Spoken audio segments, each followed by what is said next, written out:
வணக்கம். உங்க கையில இருக்கிற வாட்ச பாருங்க. அதுக்குள்ள பேட்டரியே இல்ல. ஆனா எப்படி இவ்ளோ கரெக்ட்டா நேரம் காட்டுது?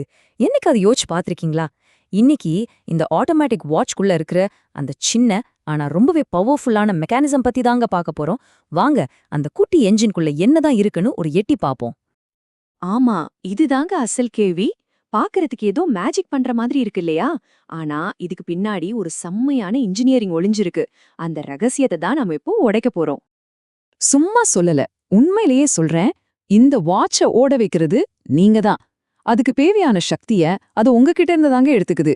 நீங்க சும்மா நடக்கும்போது, கைய ஆட்டும்போது, அந்த அசைவுல இருந்து வர்ற கைனடிக் எனர்ஜி அதான் இதோட பெட்ரோல். சிம்பிளா சொல்லணும்னா, உங்க மணிக்கட்டுல ஒரு குட்டி இன்ஜின கட்டிட்டு சுத்துறீங்க. சரி, அப்போ இந்த எனர்ஜி டிரான்ஸ்ஃபர் எப்படி நடக்குதுன்னு ஸ்டெப் பை ஸ்டெப்பா பாப்போமா? வாங்க இந்த பயணத்தோட முதல் கட்டத்துக்குள்ள போலாம். முதல்ல உங்க அசைவு எப்படி சக்தியா மாறி வாட்ச்குள்ள சேமிக்கப்படுதுன்னு பார்க்கலாம். இந்த ப்ராசஸ் ரொம்ப சிம்பிள் ஆனா ரொம்ப இன்ட்ரெஸ்டிங். முதல்ல நீங்க கைய அசைக்கிறீங்க. ரெண்டாவதா அந்த அசைவுக்கு உள்ள இருக்கிற ரோட்டர்னு ஒன்னு சர்ருன்னு சுத்தும். மூணாவதா அது சுத்த சுத்த உள்ள இருக்கிற கியர் ஒரு மெயின் ஸ்ப்ரிங்க டைட் பண்ணும். கடைசியா அந்த ஸ்ப்ரிங்ல எனர்ஜி ஸ்டோர் ஆயிடும். அவ்வளவுதான். இந்த மொத்த மேஜிக்குக்கும் காரணமான முதல் ஹீரோ இந்த ரோட்டர் தாங்க. இதுக்கு இன்னொரு பேரு அசையும் எடை. இது ஒரு சின்ன அரைவட்ட மெட்டல் பீஸ். நீங்க நடக்கும்போது கைய ஆட்டும்போது இது பாட்டுக்கு ஃப்ரீயா சுத்திட்டே இருக்கும். அப்படி சுத்துறப்ப உங்க அசைவிலிருந்து உருவாகிற இயக்க ஆற்றலை அப்படியே மெக்கானிக்கல் எனர்ஜியா, அதாவது எந்திர ஆற்றலா மாத்திடும். ஓகே, இப்போ ரோட்டர்ல இருந்து மெக்கானிக்கல் எனர்ஜி வந்தாச்சு. அடுத்து இது எங்க போகும்? நேரா மெயின் ஸ்ப்ரிங்குக்கு தான். இத நீங்க நம்ம வாட்சோட பவர் பேங்க்னே நினைச்சுக்கலாம். ரோட்டர் சுத்த சுத்த இந்த ஸ்ப்ரிங் ஒரு பேட்டரி சார்ஜ் ஆகுற மாதிரி அந்த எனர்ஜியை தனக்குள்ள நல்லா டைட்டா சுத்தி சேமிச்சு வச்சுக்கும். ஆனா ஒரு நிமிஷம், ஒரு கேள்வி வருது இல்லையா? நம்ம போன்ல பேட்டரி ஃபுல் ஆயிட்டா சார்ஜிங் நின்னுடும். அதே மாதிரி இந்த பவர் பேங்க் ஃபுல் ஆயிட்டா என்ன ஆகும்? தொடர்ந்து சுத்திட்டே இருந்தா ஸ்ப்ரிங் ஓவர் டைட் ஆகி உடைஞ்சு போயிடாதா? கவலையே வேணாம், இதுக்கும் அவங்க ஒரு செம்மையான சொல்யூஷன் வச்சிருக்காங்க. அந்த இன்ஜினியரிங் புத்திசாலித்தனம் தான் இந்த ஸ்லிப்பிங் கிளட்ச். மெயின் ஸ்ப்ரிங் அதோட ஃபுல் பவருக்கு வந்ததும் இந்த கிளட்ச் ஆட்டோமேட்டிக்கா ஸ்லிப் ஆகிடும். இதனால ஸ்ப்ரிங் அதுக்கு மேல டைட் ஆகாது. இது ஒரு சூப்பரான சேஃப்டி மெக்கானிசம். இதனால தான் வாட்ச் பல வருஷம் எந்த பாதிப்பும் இல்லாம உரைக்குது. ஓகே, பவர் ஸ்டோர் பண்ணியாச்சு. ஓவர் வைண்டிங்ல இருந்தும் சேஃப்டி இருக்கு. அடுத்தது என்ன? இப்போ சேமிச்சு வச்ச அந்த சக்தியை ரிலீஸ் பண்ணணும் இல்லையா? வாட்சோட டிரான்ஸ்மிஷன் சிஸ்டம், அதாவது கியர்ஸ், எப்படி இந்த பவரை கடத்துதுன்னு பார்க்கலாம். இந்த சிஸ்டத்துக்கு பேரு தான் கியர் ட்ரெயின், அதாவது வரிசையா ஒன்னோட ஒன்னு கோக்கப்பட்டு இருக்கிற கியர்கள். இதுக்கு ரெண்டு முக்கியமான வேலைங்க. ஒன்னு, மெயின் ஸ்ப்ரிங்ல இருந்து வர பவரை அடுத்தடுத்த பாகங்களுக்கு கடத்துறது. ரெண்டாவது, அந்த பவரோட வேகத்தை பயங்கரமா அதிகப்படுத்தி நேரத்தை துல்லியமா கணக்கிட ரெடி பண்றது.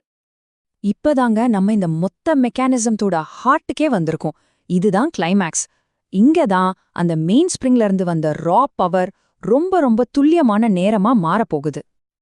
ஆமாங்க, உங்க வாட்ச காது கிட்ட வச்சு கேட்டா ஒரு சத்தம் கேக்கும்ல, டிக்டாக் டிக்டாக்னு.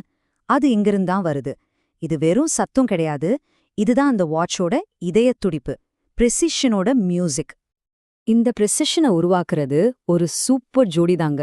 பேலன்ஸ் வேல் தான் இந்த வாட்சோட இதயம். அது ஒரு செகண்ட் கூட நிக்காம ஒரே சீரான வேகத்துல துடிச்சிட்டே இருக்கும். அப்போ எஸ்கேப்மெண்ட் தான் இதோட மூளை. அந்த இதய துடிப்புக்கு ஏத்த மாதிரி பவரை கொஞ்சம் கொஞ்சமா கரெக்டான இன்டர்வல்ல ரிலீஸ் பண்ணும்.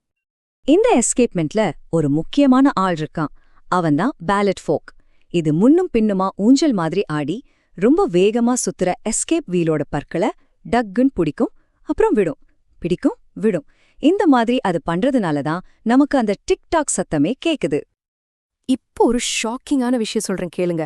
அந்த பேலன்ஸ் வீல், அதாவது வாட்சோட இதயம், ஒரு மணி நேரத்துக்கு எத்தனை தடவை துடிக்கும்னு நினைக்கிறீங்க?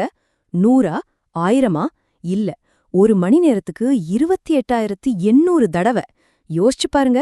இந்த அளவுக்கு ஒரு அசாத்தியமான வேகம் இருக்கிறதுனால தான் டைம் இவ்ளோ அக்யூரேட்டா இருக்கு. சரி, இப்ப நாம கிட்டத்தட்ட கடைசி கட்டத்துக்கு வந்தாச்சு.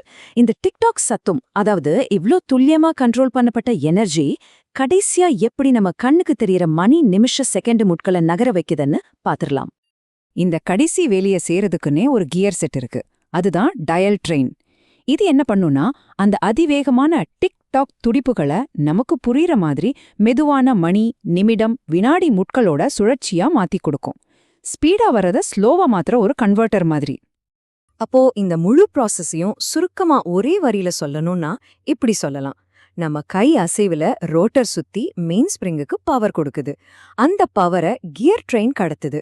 அந்த பவரை எஸ்கேப்மெண்ட்டும் பேலன்ஸ் வீலும் சேர்ந்து கண்ட்ரோல் பண்ணி கடைசியா முட்களை நகர வைக்குது.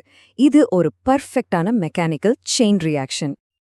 அப்ப பாருங்க, உங்க மணிக்கட்டோட ஒரு சின்ன அசைவுல ஆரம்பிச்ச ஒரு எனர்ஜி இவ்ளோ தூரம் பயணம் பண்ணி கடைசியா அந்த வினாடி முள்ளோட சீரான ஓட்டமா நம்ம கண்ணு முன்னாடி தெரியுது.